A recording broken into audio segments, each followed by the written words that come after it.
राजनीति में अगर गद्दारी का उदाहरण देना पड़े तो कांग्रेस पार्टी इसका जीता जागता उदाहरण है। हाल ही में कांग्रेस शासित राज्य कर्नाटक में कांग्रेस कॉर्पोरेटर की बेटी की एक मुस्लिम युवक द्वारा बेरहमी से दिन दहाड़े हत्या कर दी जाती है और कांग्रेस इस घटना को दबाने के लिए इतनी नीचता पर उतर आई है कि पीड़ित परिवार के न्याय की आवाज को दबाकर न्याय का गला घोंट रही है।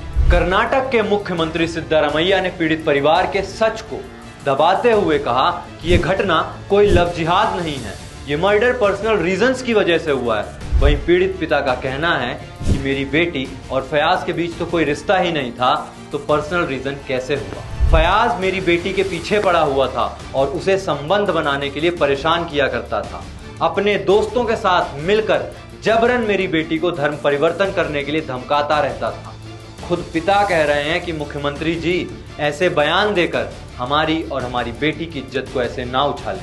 मैं किसी और पार्टी का नहीं हूं, उन्हीं की पार्टी का सदस्य हूं। ये पिता का बयान कांग्रेस राज में इस्लामीकरण की असलियत को उजागर करता है कि कैसे कांग्रेस केवल और केवल आरोपी के मजहब के कारण पूरा केस ही बदल दे रही है। आज चुनाव आ गए हैं, इसलिए कांग्रेस केवल वोट बैंक की राजनीति के लिए SC ST और पिछड़े वर्ग का मसीहा बनने का ढोंग कर रही है।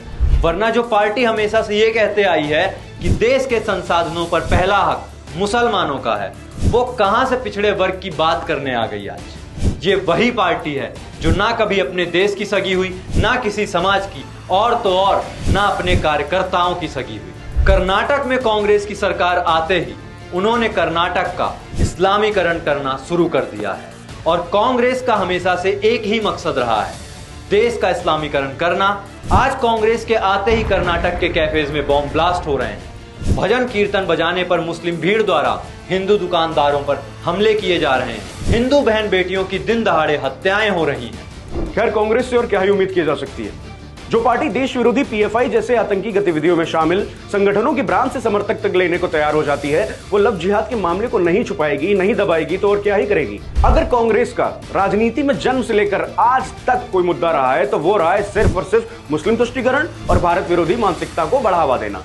कांग्रेस का रिकॉर्ड रहा है, जहां जहां जब जब इनकी सरकार रही है, इन्होंने बस मजहबी दंगे, हत्याएं, अपराध, आतंकवाद, नक्सलवाद और मुस्लिम तुष्टीकरण को ही बढ़ावा दिया है। आप ही सोचिए कि जिस पार्टी की कॉर्पोरेटर की बेटी की दिन दहाड़े लव जिहाद में असफल होने के बाद फयाज नाम का एक लड़का हत्या कर देता है, ऐसे राज्य में आपको लगता है कि हमारे समाज के SC ST वर्ग के और पिछड़े समाज की बहु बेटियों को सुरक्षा मिलेगी? जहां आपका एक वोट उत्तर प्रदेश में बहु बेटियों की सुरक्षा की गारंटी करता है, वहीं आपका वही एक वोट हमारी बहन बेटियों को कर्नाटक में जिहादियों की झोली में फेंक देता है। वोट आपका है, फैसला भी आपका होना चाहिए।